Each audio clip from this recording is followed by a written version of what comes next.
Sam Darley here. Tonight I'm talking to you about the 2-1 loss the Houston Astros suffered yet again at home. This time to the Boston Red Sox. AJ Hinch is going to hold the Astros back. I think I've said this in my last video as to why the Astros aren't contenders. We can add AJ Hinch to that list. Down one in the 8th inning with a man on first and third, less than 2 outs. You don't put the runner in motion. You don't stay out the double play. And what happens? Evan Gattis whacks into a double play. This is a kind of inept managing in a late game situation in a close game, which is why I don't believe in AJ Hinch. I don't believe he's a World Series manager, and I'll never believe he's a World Series manager. He may be a good guy. He may be able to relate to the players, but at the end of the day, in a close game at home, you gotta know the right moves, the right buttons to push. And at all costs, you have to stay out the double play. The Astros had second. They're 2 outs in the 8th, in 7th, They had multiple opportunities tonight, and they lose again because their bullpen is just not it's just not what you expect from a World Series contender. They don't have anybody that could shut it down in the 8th inning. Will Harris's first pitch out of the bullpen was whacked into the Crawford boxes. The Astros, with their 2-1 loss, are now 22-15, and if the Angels win tonight, they'll be 10.5 out the AL West. This division race is not over simply because the Astros haven't killed it. The Astros, to me, they're the only team in this division that really the only reason there's no team in the AL West that's strong enough to catch the Astros. But the Astros are doing everything they can to give it back, to let these teams back in the race. And, McCullers and Keuchel have been on vacation the last couple of weeks. And a lot of people have been saying they've been hurt. I do believe that they've been hurt, but Hinch has been repeatedly putting them on the 10-day DL, so they're obviously not that banged up. If they were, they'd be on the 15 or 60-day DL. I understand you're trying to keep them fresh, try to keep them healthy, but you got a division to put away. You got to prove consistently, night in and night out, you belong in the upper echelon of teams. So, right now, McCullers and Keuchel are on the mend. But, again, the 10-day DL is really nothing. Charlie Morton should be coming back. So Astros rotation should be getting somewhat healthy. And the last I heard about Colin McHugh, they were talking about maybe August. They threw a bullpen, close to a bullpen session today, a few days ago, and he's on the mend. So whether he pitches this year remains to be seen. I've mentioned it numerous times in these videos. The Astros need to go get another starting pitcher. Buster only reports that the only way the Astros are getting another top of the rotation type arm is if Alex Bregman is put in the package.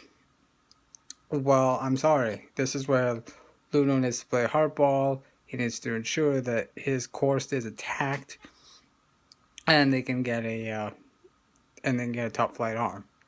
Because to me, putting Bregman in any kind of package, you're pretty much destroying the nice young core you have.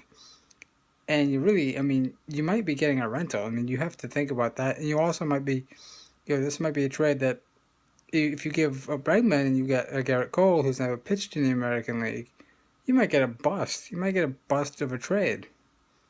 I know it's Garrett Cole and it's a stretch, but he's not, like I said, he's never faced American League lineups.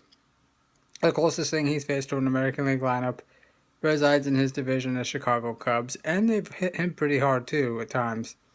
So, but we'll see. A little bit of NBA news: the Houston Rockets are going to host Chris Paul, and all I've seen on my Facebook are people whining and crying about the Rockets should not go after Chris Paul. Are you kidding me? Chris Paul, he's not going to instantly make the Rockets better than Cleveland or Golden State. He's going to keep them in the hunt. But most importantly, he's going to put James Harden back to his natural position. James Harden is absolutely not a point guard. And yes, they can mesh. Because Chris Paul, I know he's never been to the conference finals, but he's been on 2 dumpster fire organizations in New Orleans and the Clippers. It's not like he was a time when he could have gone to the Lakers. Remember now, he could have gone to the Los Angeles Lakers. But, the trade was nixed. So you could have had Chris Paul and Kobe Bryant on one team. So really, Chris Paul has lucked out on some pretty good teams. This is a pretty good Rockets team. The Rockets would still need a big man to dominate the paint defensively, get rebounds. And I think, to me, they need to be thinking about maybe seeing what the availability is of DeAndre Jordan. Is Hassan Whiteside available? What's the Miami Heat's plans? You know, I mean, Chris Paul would really make the Rockets not exactly on the doorstep of beating the Golden State Warriors, but they'd give them a much better chance than what they've got right now. And it's only a building block. They've still got the draft, Daryl Morey. Everybody talk about the money and the issues the Rockets will have salary cap wise to get Chris Paul. You forget one thing. As much as people, including myself, rag on Daryl Morey for trying to build this super team after super team after super team, the man knows how to do math, and I think he'll make the math work. He'll figure out a way to make the math work. And again, I think Chris Paul would be huge pickup for the Rockets. The Rockets, Morris says the Rockets are a destination team. Signing Chris Paul would be a great start. Now let's remember, the Rockets tried to get LaMarcus Aldridge. He went to the Spurs. He chose the Spurs over the Suns and the Rockets. This is going to be another situation. Chris Paul's going to visit Denver. He's going to visit Houston and the Spurs and the Clippers. Realistically, the Denver Nuggets are a smokescreen. It's just, it's going to be what it was for LaMarcus Aldridge. Aldridge narrowed it down to the Suns and the Spurs, and we all knew he was signing with San Antonio.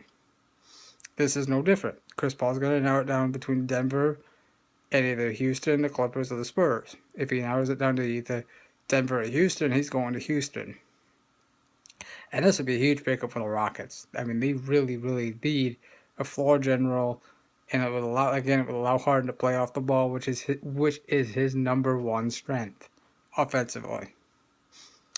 The NBA draft is almost here, June 18th. We're June 16th. June 22nd is the NBA draft. That's coming up quickly.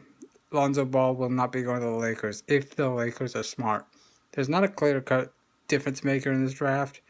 There's a lot of good players, which is why I'm hearing the number one pick is being shopped, because even the Celtics know there's not an it guy out there. I mean, I watched the NCAA tournament. That's where I usually watch any prospects I think would make it to the NBA, because that's big. That's a big stage for kids, NCAA athletes. Excuse me. And Lonzo Ball was awful against the Kentucky Wildcats. I mean, Kentucky is one of the best college programs in college sports, and Lonzo was pretty darn terrible. And I mean, I remember when Steph Curry went nuts, and I said he was a top 5 pick. He went to the Golden State Warriors, and the rest is history. I'm not saying I'm right. I'm just saying, when I look at the NCAA tournament, that's where you can find a lot of top prospects, because you know how good they're in crunch time, how good they're in the clutch. Are they? That's exposure. You see them more. You see them in bigger games. You see how they play. You see their game. And I saw Lonzo Ball play against Kentucky, and I don't see the hype. He had a good season for UCLA. His dad, LeVar, seems to think he's a number one pick. He's not. If anything, he's a second round pick. If that. We'll see what happens. Rockets trying to get Chris Paul. The Astros trying to stop sucking at home, which is what, the 22-15, and it's not what you expect from a World Series contender. And they need to show up that bullpen, and AJ Hinch needs to get better at strategy. That's for them to win a championship.